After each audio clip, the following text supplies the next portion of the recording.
fuck? What the fuck? What the fuck? What the fuck? Welcome to What the Fuck Are You Reading with Kali and Kaci, A podcast and book club for all of the book lovers and shit talkers. Let's get right into getting started on part 2 of One Dark Window.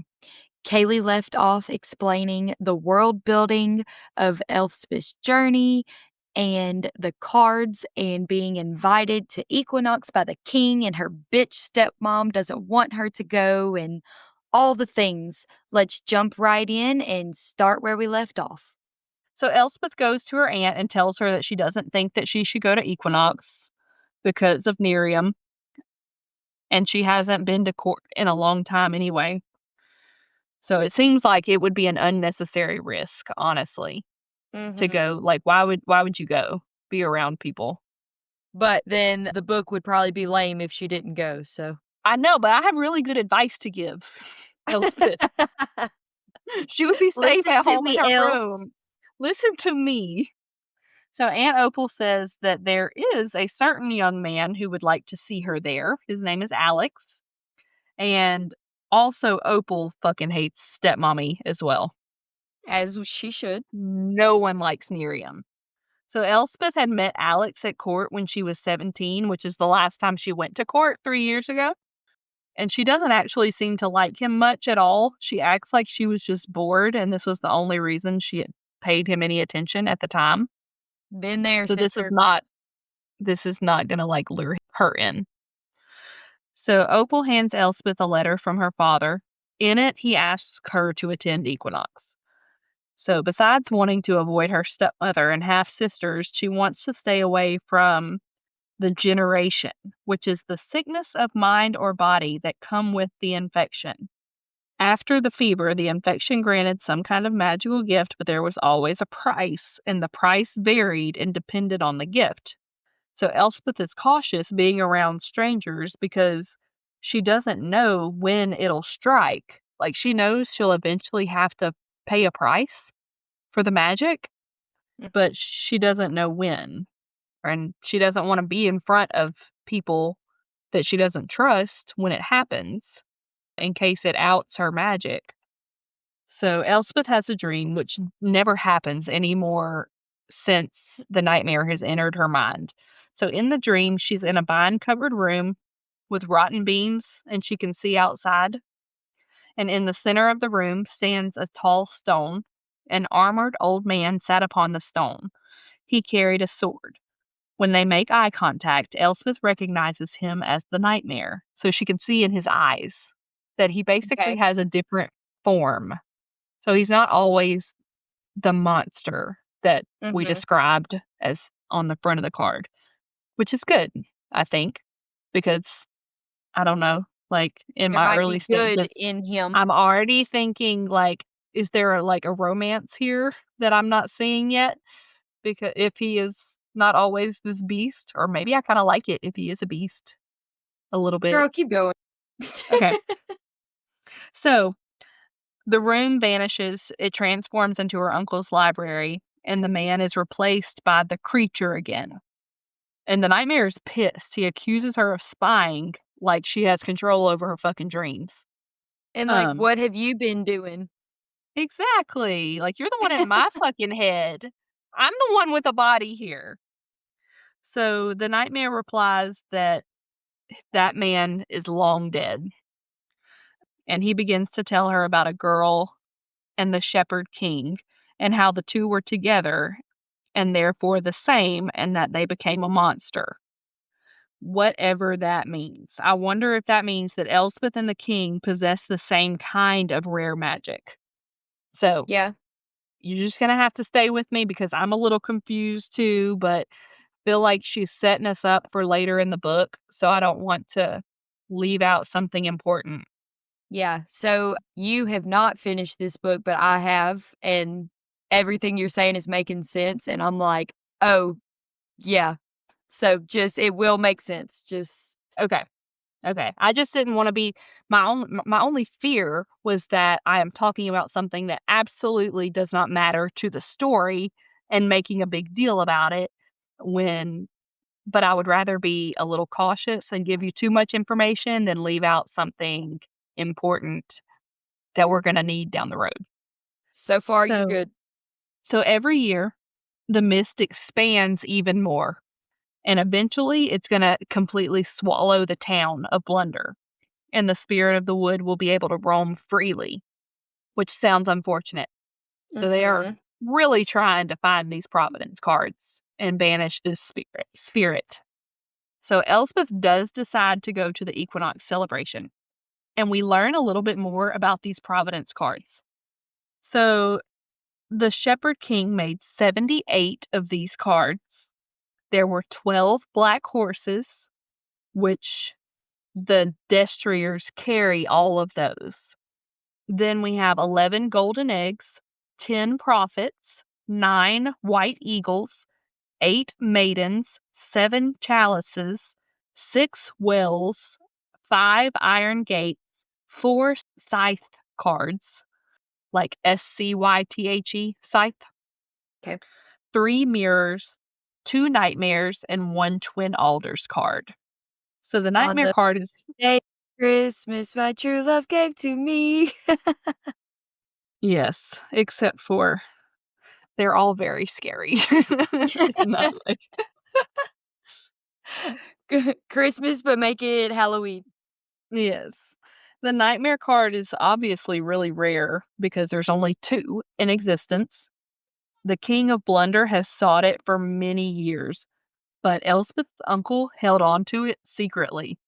And I'm just thinking, like, you were fucking brave because if I was the king and I had been searching for this freaking card to reunite these cards and knew that somebody in town just had it and was hiding it from me, like, I would be so pissed. It would definitely be Mhm. illegal to hide your cards from me as the king. So, and I don't trust Tyrn. It seems like the nightmare doesn't like him.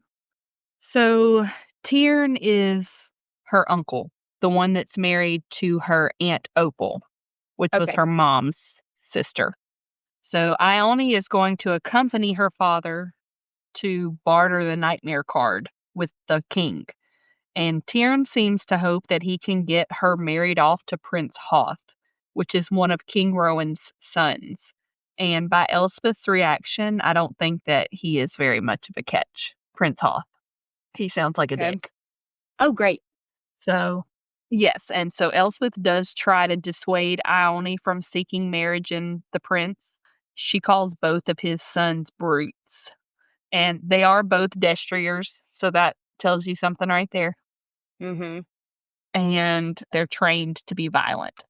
So even though Elspeth's father, Eric, was captain of the Destriers at one time, she has a very deep mistrust of them since she knows that they would kill her on, if they found out about her magic.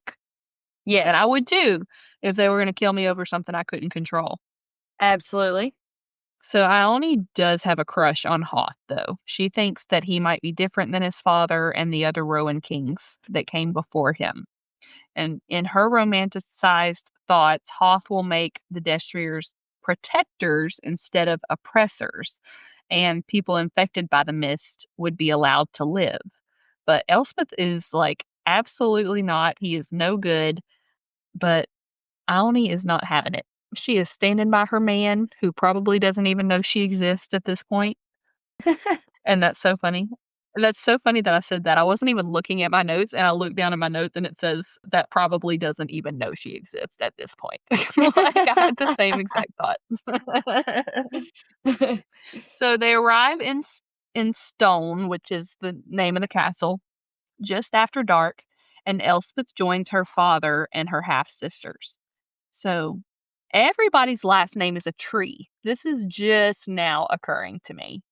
So Okay, King yeah. Rowan, Uncle Hawthorne, Else well, I don't know why I can't think of Elspeth's last name right now. They explain that the Spindle, Elspeth Spindle. spindle. They do explain that in the book. They talk about how everyone is descendants of the trees that were on their land, blah, blah, blah, blah, blah. Oh, okay. Maybe But you we just haven't haven't gotten gotten there there yet. yet. We haven't gotten to that. We've just gotten to the point where I've realized that they're all trees. And then everybody's tree is sewn onto their clothing as like a sort of name tag. So having tree names is an ancient practice to show reverence to the spirit of the wood. When Miriam sees Elspeth, she is shocked that her stepdaughter dared to show up at this event. This Bitch. this is the first time that Elspeth has been to court in 3 years. Her dad seems happy to see her there, though. He tells her that this won't be as happy a celebration as in past years because it was not a good harvest, and the mist appears thicker every day.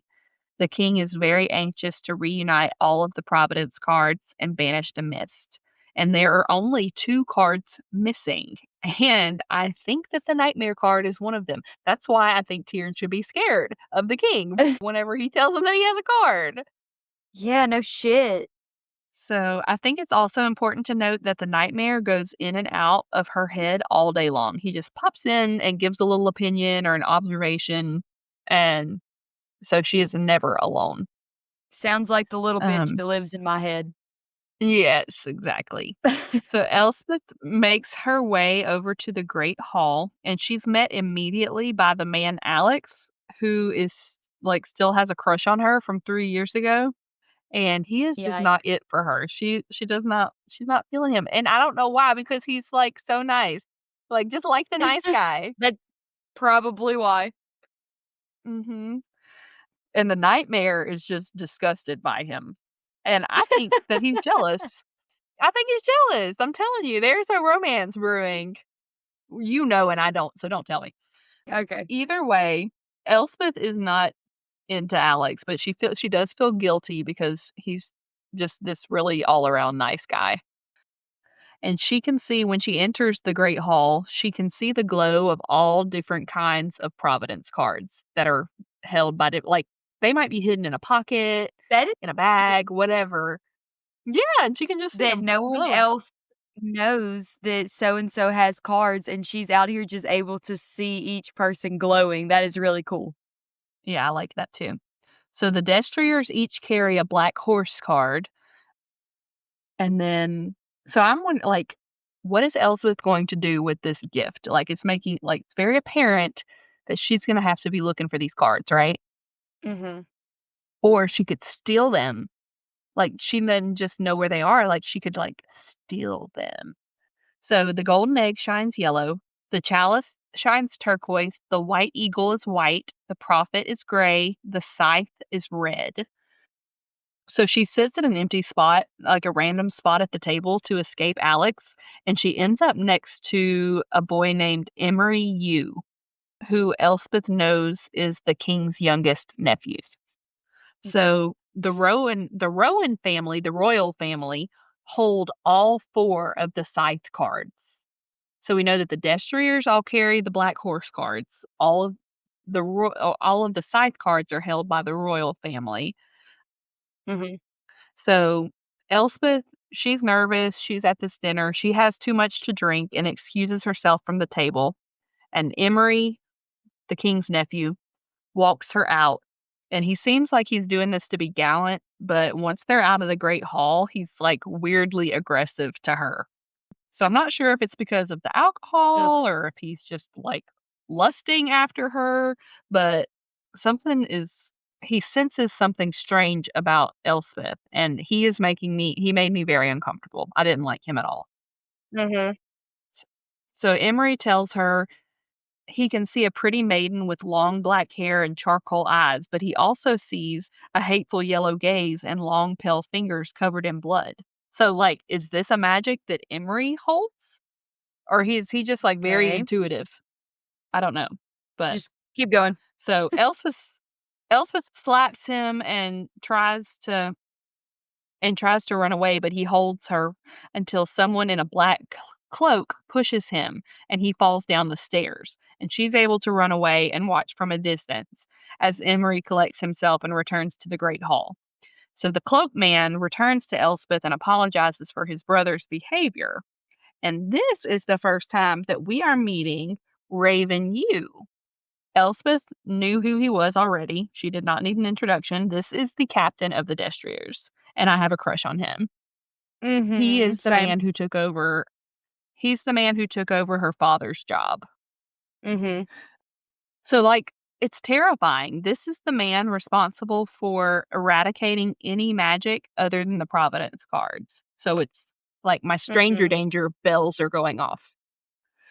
She introduces herself as Elspeth Spindle, and Raven points out that Eric, Elspeth's father, only has two daughters living at Spindle House, and she's not one of them, which is true. And he asks her why she doesn't live with her father. And Elspeth gets a little sassy and tells him it's none of his business. Raven doesn't question her any further and walks her to her room. Elspeth's last thought before falling asleep is who could have alerted Raven to Emory's behavior since he was nowhere near the Great Hall. Like, he just showed up out of nowhere to step in and So protect her my from theory Emory. is that Raven was already aware of Emery's behavior and, like, was watching. Well, I just had a theory occur to me, but I'm going to save it Okay. for a little bit later. Okay. So, but I am also wondering, like, is there more illegal magic at play here? Mhm. So the next morning, Elspeth woke up to her half sisters, Demia and Naya, staring at her because it turns out she had slept the whole morning away. They saw her leave the hall with Emery the night before and wanted to give her a hard time about it because his reputation wasn't the best. So, like, they're acting like she's behaving inappropriately with him. Whatever. So the sisters and stepmom go on to gossip that he's been living at the castle for 2 years. So, and everyone seems to think this is strange, even though the king is his uncle. Mhm. So I don't know if he got kicked out of his home or what that was about. So supposedly he was sent to live at the castle to get his temper in check. Elspeth recalls Elm having a scythe card, which grants you the power to control anyone in any way, which is pretty heavy. That's why only the That's royal family is scary. allowed to have it. Mhm. Great. That's exactly what we need to have, like, the people in power to have more power. That's what I'm sitting here thinking. If the Trump family had that, I'm like, "Oh my god." So, the women in attendance at the castle go for a walk in the gardens while the men hunt. And among the guests, Elspeth can see two gray prophet cards and a pink maiden card. So, the nightmare warns her to be wary of the pink. So, I assume he means the person wielding it, like not the actual card itself. But so, Elspeth goes and joins her Aunt Opal on the walk and asks her about Emory. Elsbeth asks Opal if she thinks anyone besides herself ever survived the fever as a child without getting caught. So she had the same thought that maybe he was Mhm. magic too. Since, Yep. since he kind of mentioned that he could see the nightmare in her eyes. Mhm. So the Destriers bring every infected child to the dungeon at Stone, where I'm pretty sure that they just like kill them. They just go kill all the children that are infected. Yeah, it seems like that. Elspeth only survived because her father didn't turn her in and instead whisked her away to her aunt and uncle's house. So the thing is, the magic presents itself in different ways. So some parents may have tried to save their infected child, but even if they survived the fever, their magical powers often got them caught because they just couldn't be hidden. Mhm. So Ione is the bitch holding the maiden card. Remember, I just said that she could see that somebody had a maiden card, a pink maiden card? It's Yes. Ione. Oh, Elspeth no.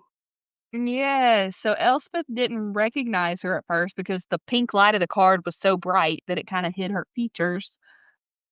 So, I'm not sure yet what the maiden card does, but I'm pretty sure it's gonna make Hawth Rowan fall in love with her.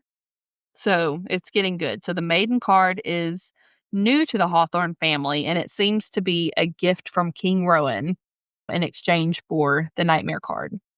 So either way, Ione is holding the card but is not using it. She has not activated it yet. Mhm. So Elspeth asks Ione where she's been, and Ione blushes and mumbles like some random excuse. And Ione's just still angry with Elspeth over the previous day, arguing about her wanting to be with Hoth. Mhm. So Elspeth drags her away from the walking path to talk to her, and she accuses Ione of meeting with Prince Hoth, and she does not deny it. That is what she's been doing. And the nightmare warns Elizabeth that Hoth is not a good choice for Ione. Elspeth begs her to not use the maiden card and not to marry Hoth. So pretty much she just thinks that her cousin is already perfect and doesn't want her to change who she is, and definitely doesn't want her to have the Mhm. consequences of using the magic, so she doesn't want her to use it. Yeah.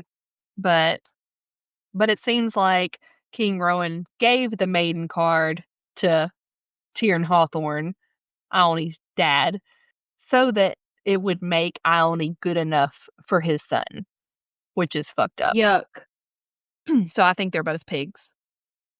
So as stubborn as she's being and as sweet as she is, I think that she's just doing this either to help her family out of a financial situation or just to make her dad happy, to please him.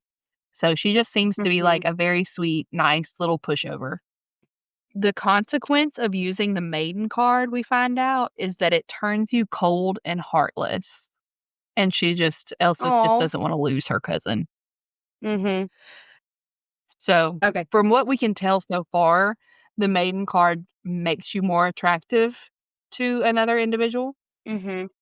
It just hadn't gone. I haven't seen anybody use it yet. So I don't know like how Okay. dramatic a change it is. So as Elspeth is arguing with the nightmare over Ione's situation, Raven Yew startles her back to the present. To her dismay, in his pocket, blazing burgundy, is the second nightmare card. Tea. So holy shit. The first nightmare card Tiernan Hawthorne had, and I thought that was bad enough that he lived in Blunder, which I mean, I guess everybody that has a card lives in Blunder, but that the card was right there. The card was in the freaking castle, being held by the captain of the Destriers. Holy shit. Oh, that's So so good. we're only missing 2 cards, and one of them was already in the castle? So, anyway, he asked her why she was alone on the forest road at nightfall 15 days ago. So it's getting even juicier. He was the highwayman. He was the one that Yeah. was trying to steal her car. What card do you think he has that you don't have? Like, if he already Yeah, has the so nightmare card, the like, like, you're just right looking for the twin under alders? the king's nose. Yes. So, anyways, so my my note said, "Oh shit, does he know about her magic from the highwayman?" And then I was like, "Wait, no, he was the highwayman." The nightmare senses danger and wants to be let out. Again, he's like, "Let me out. Let me out." So this is the captain of the Destriers, and attacking a Destrier is punishable by death. The nightmare points out that stealing Providence cards is also punishable by death, which is what Raven had been trying to do. An eye for an So eye. so Elspeth denies that it was her on the forest road, but he recognized her, like, absolutely. He knew it was her. And she fears arrest, but maintains her lie, and then she just, like, takes off running out of nowhere through the woods, and Raven chases after her. The nightmare takes over her mind, and all of a sudden, she's like a fucking track star. Wait, what's that one? What's that track queen, that track girl with the She's a long runner, she's a fingernails that track was star. in the Olympics? Oh, Shikari. Yeah, Sha'Carri. She turns into fucking Sha'Carri and is running through the woods. She's able to outrun him. He screams to her that he's not going to hurt her, but she had no intention of stopping until she was surrounded by the smell of salt, which is magic. So he used the nightmare card on her to get into her head, which like just makes Oh, her stop in her tracks. So he insists, he's telling her, like, I am not going to hurt you. When he catches up, like, she bites the fuck out of him to try to get away from him. But he clapped his hand over her mouth and told her, "Shut the fuck up or they're both gonna die," because the king's hunting party was near them. So I'm not sure why the hunting party would want to kill them at this point, but anyway, she listened and was quiet.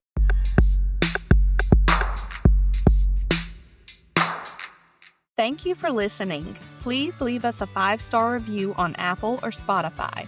Go like and subscribe to our channel on YouTube, join our Facebook group, and follow us on Instagram. The links to everything are available in the show notes. And 5 stars only. If you have anything less, please turn your phone off and mind your business.